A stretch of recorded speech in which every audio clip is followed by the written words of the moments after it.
ഓണാഘോഷ പരിപാടിക്ക് നമ്മളെ കോളേജ് പിള്ളേരൊക്കെ മോഡിഫൈഡ് കാറും അതേപോലെ തന്നെ മോഡിഫൈഡ് ആയിട്ടുള്ള ലിഫ്റ്റ് ചെയ്ത ജീപ്പുകൾ അതൊക്കെ എടുത്ത് ബൈക്ക് അതൊക്കെ എടുത്തിട്ട് എന്താ പറയണ്ടേ ആ ഒരു ദിവസം മാത്രം കുറച്ച് പരിപാടികളൊക്കെ സംഘടിപ്പിച്ചിട്ട് ആ വണ്ടി ഗ്രൗണ്ടിലൂട്ടിയൊക്കെ ഓടിച്ചിട്ട് പോകുന്നത്. എന്ന് വെച്ചാൽ പബ്ലിക് അല്ലല്ലോ, പിന്നെ പബ്ലിക്കായിട്ടുള്ള സ്ഥലത്തൂട്ടിയല്ലല്ലോ ഇത് ഓടിക്കുകയൊക്കെ ചെയ്യുന്നത്.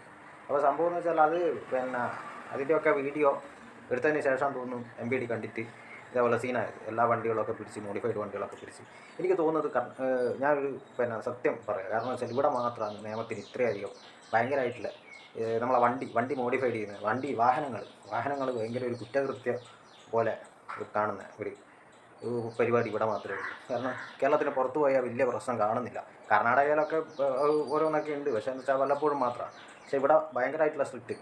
പിന്നെ കൊലപാതകവും അതേപോലെ തന്നെ മോഷണവും കാര്യങ്ങളൊന്നും അതത്ര ഇതിലും താഴെയായിട്ടാണ് എനിക്ക് തോന്നുന്നത്.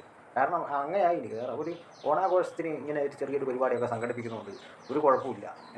അതൊക്കെ എന്താ പറയണ്ടേ, അങ്ങനെ അപകടകരമായ രീതിയിലൊന്നുമല്ല ആ റീൽസൊക്കെ കാണുമ്പോൾ അങ്ങനെയല്ല തോന്നുന്നത്. പക്ഷേ സംഭവം എന്ന് വെച്ചാൽ ഈ തൊട്ടതിനും പിടിച്ചതിനും ഒക്കെ ലൈറ്റ് വെച്ച് മറ്റേത് വെച്ച് ഇതൊക്കെ പറഞ്ഞിട്ട് എന്ത് എന്താ പറയണ്ടേ, ഒരാൾക്കൊരു സ്വാതന്ത്ര്യം ഇല്ലാത്തൊരവസ്ഥയാണ്. 1947 സ്വാതന്ത്ര്യം കിട്ടി ഓക്കെ ശരി തന്നെ. പക്ഷേ സംഭവം എന്ന് വെച്ചാൽ ഇങ്ങനെയുള്ള കാര്യങ്ങൾക്കൊന്നും ഇവിടെ ഇപ്പോൾ സ്വാതന്ത്ര്യം കിട്ടിയില്ല. 2006 തൊട്ട് തുടങ്ങുന്നതാണ്. 2006 തൊട്ടിട്ട് എയർഹോൺ നിരോധനം തൊട്ട് തുടങ്ങുന്നതാണ്.